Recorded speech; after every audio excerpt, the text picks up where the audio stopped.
If you've been on social media recently, I'm sure you've seen the hopeful quotes out there. Believe in yourself. Don't give up. Be brave. Hope is great, but if it's not activated, it can quickly lead you into denial, or worse, the evidence of a life of unfulfilled dreams. As a psychotherapist, I've worked with many individuals who spend their days dreaming on social media without ever leaving their bedrooms. As a teenager, I learned that hope had to be activated and cultivated.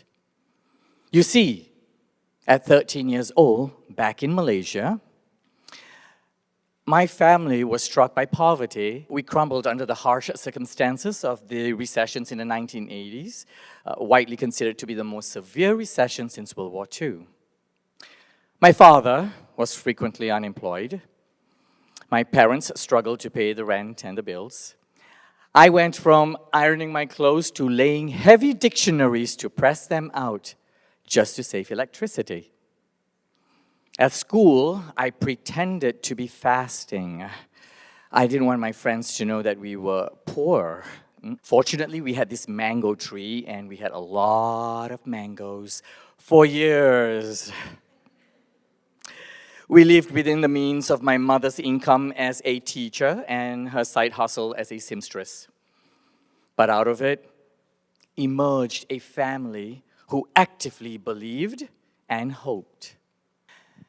At 15 years old, I read an article about how a psychologist helped with the emotional wounds of teenagers. Oh, and by the way, I used to pronounce it psychologist, not realizing that the P was silent.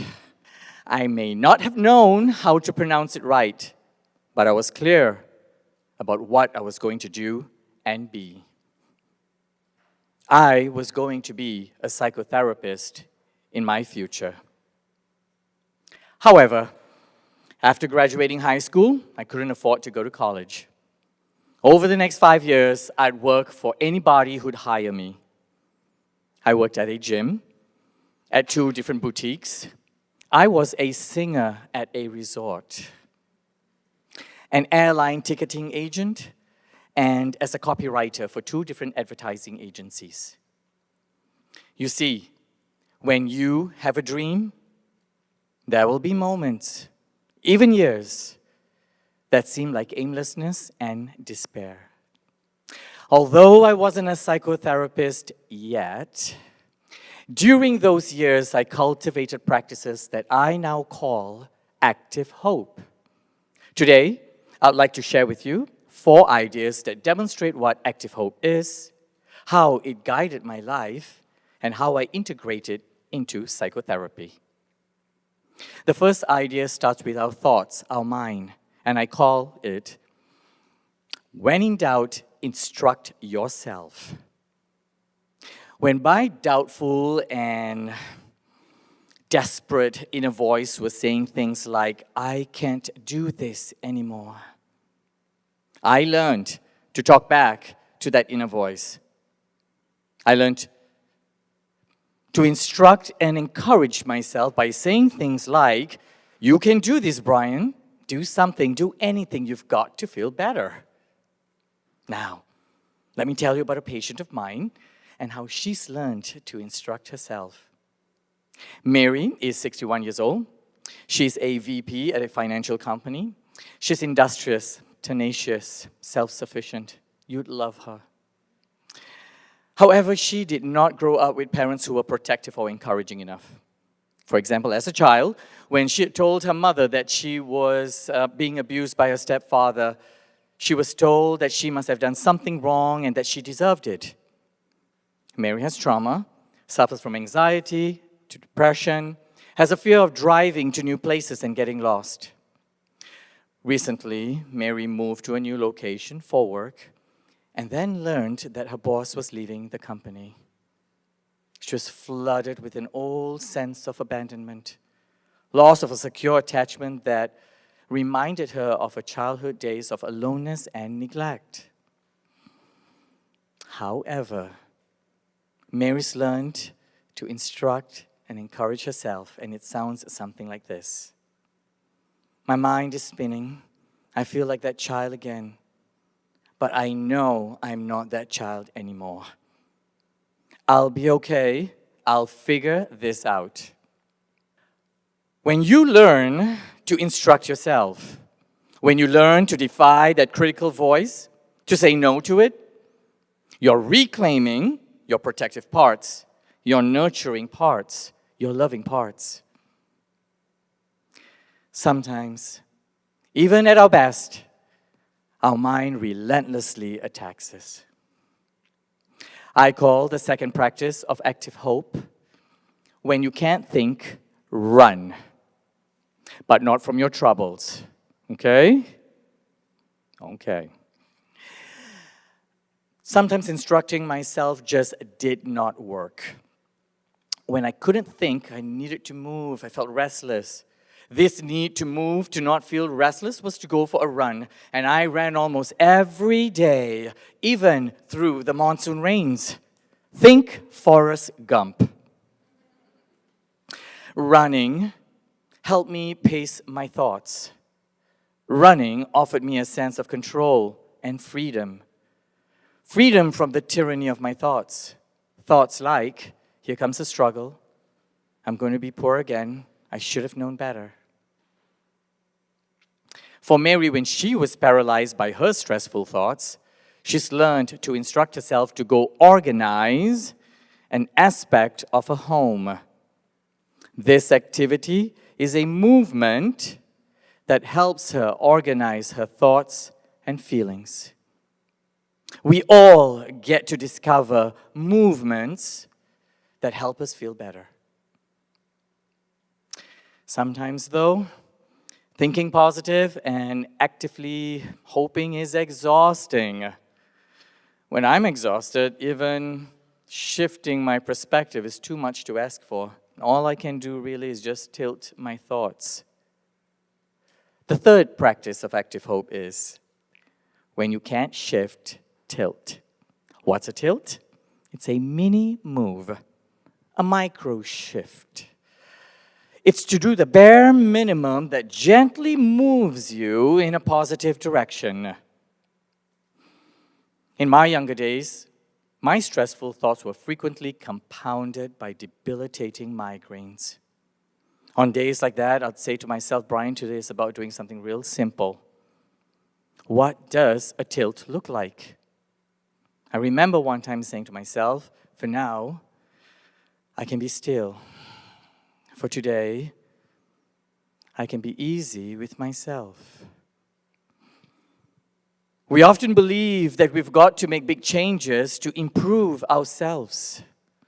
Tilting is about doing the simplest of actions that keep hope alive.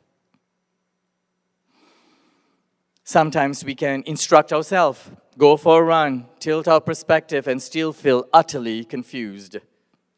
I call the fourth practice of active hope. When you feel stuck or lost, get curious. Curiosity has the ability to lower your sense of fear. Mary, my patient, moving to a new city far from her family reinforced that she was alone in the world, especially during the holidays or the birthdays. One time I noticed a slight shift in her demeanor when she talked about this state fair that was in town. So I asked her if she'd consider going to this state fair for her birthday. Of course, it was met with much reluctance and resistance, but in the end, she did step out of her home. She ventured out and she went to the state fair because she was curious enough about it. Mary had a marvelous time, even made a few connections, and it replaced her anxiety about exploring the unknown. Curiosity had the ability to pull her out of her anxieties and isolation. I've been working with Mary for over 2 years now. We've used the ideas of active hope, and they've helped improve how she sees herself and how she shows up in the world. Mary is now able to reimagine higher possibilities for herself and her future. It's been 27 years since I took that first psychology class. The 13-year-old version of me could not have imagined the scope of his work someday as a psychoanalyst. The 15-year-old version of me could not have imagined that someday he'd be working with adults and children who suffer from anxiety to depression, or to guide them out of their suicidal thoughts. But like I said in the beginning, hope has to be activated and cultivated. It can't be an idle wish for a brighter future. The danger today is that many people and individuals who spend their days dreaming about their future and their potential without ever leaving their bedrooms, hypnotized by the magic of their screens. This has now been referred to as the bedroom culture. What would the future look like for our mental health if hope isn't activated? What could the future look like when we learn that our character strength and hopefulness has the capacity to be greater than our suffering?